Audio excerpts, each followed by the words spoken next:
In the world of small form factor cases that so many of us grew fond of, Fractal Design brought a small player meant to have a big impact, the ERA ITX. Hello friends! Today we have some exciting news. We got our hands on the just announced Fractal ERA ITX case.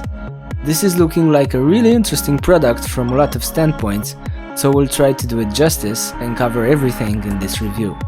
In the box, there's the case, which is completely mounted, and an accessories box that contains the mesh and walnut tops, along with some screws and zip ties. Even though a little bigger than the usual SFF case, coming in at 16 liters, we think that the possibilities the ERA brings to the table outweigh the difference in size. For perspective, an NKSM1 has a volume of 12.7 liters, while the Lock Ghost S1 plus the big top hat clocks in at 11 liters. Most of the extra volume is added in height, so the footprint on your desk will be roughly the same as the S1, with a difference of only 26mm in width and 3mm in length. The build quality is up there with the best. The exterior panels are sandblasted anodized aluminum in a range of 5 colors, with a magnetic top panel that ranges from mesh for that awesome airflow to tempered glass or even premium wood. Today we are reviewing the titanium grey with a walnut top, even though the lighting in the video might be misleading. The front of the case is pretty generous in I/O options. We have one 3.5mm audio mic combo jack, two USB 3 ports, and a USB 3.1 Gen 2 Type-C port with fast charging support.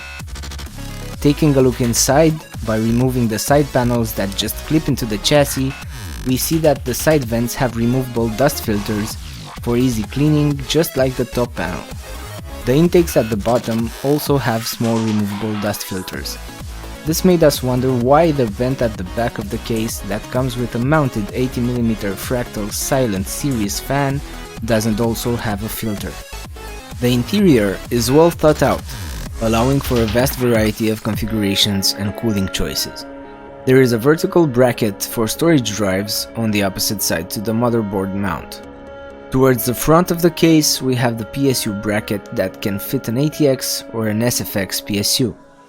You can fit one 3.5-inch drive or two 2.5-inch drives if you're using an ATX PSU, and double that if using an SFX. Serious storage capacity for the form factor. Depending on your CPU cooling solution, there is space to fit up to 4 more case fans, two 140mm at the bottom and two 120mm at the top if you're going for air cooling and a 1-slot GPU. The maximum air cooler height is 120mm, and that drops to 91mm with storage drives mounted on the side bracket. If you want water cooling, the ERA will fit a 240mm radiator, opening overclocking options. If you would like to water cool the GPU also, there might be space for a full loop, but you can always go for two 120mm rads to avoid headaches whilst using all the available space for storage. The GPU mounts in the classic way.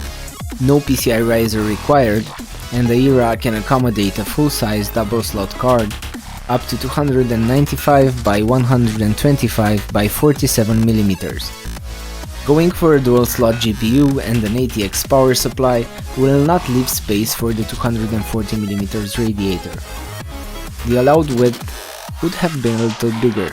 A popular board like the PowerColor Red Dragon 5700 XT won't fit, but overall you won't be hard pressed to find a GPU for this case. We test fit a Quadro RTX 5000 in there without a hassle, and that is not a small board. The case is easy to build in, especially compared to other SFF cases. The process was smoother than in the larger NZXT H200i, for example, and way better than the Ghost S1, so it would appeal to a newcomer to this form factor. We feel like the purpose of this case is an easy, sleek-looking entry into the SFF field, for folks that worry about the headaches of a compact build, and/or the high associated cost. It will retail at $159 US, which is $100 less than the Ghost. Maybe you just want to move your existing build into a smaller, newer, better looking case without buying new parts, provided you already have an ITX motherboard. This was not exactly the case for us. Our everyday workstation is built in the locked Ghost S1, but moving into the ERA was a breeze. We use a 240mm Fractal S24 AIO with Noctua fans, and we usually get around 78 degrees in CPU temps after sustained high workloads like Blender. After running Blender and Cinebench R20 in the ERA, with the same build, we noticed an improvement in thermals compared to the Ghost S1. Using the mesh top, the temps did not exceed 75 degrees Celsius, but with the walnut top, things got somewhat hotter, topping off at 82 degrees. This was just a first look, and we will keep playing with the case in upcoming videos. Thank you for watching. Take care, friends!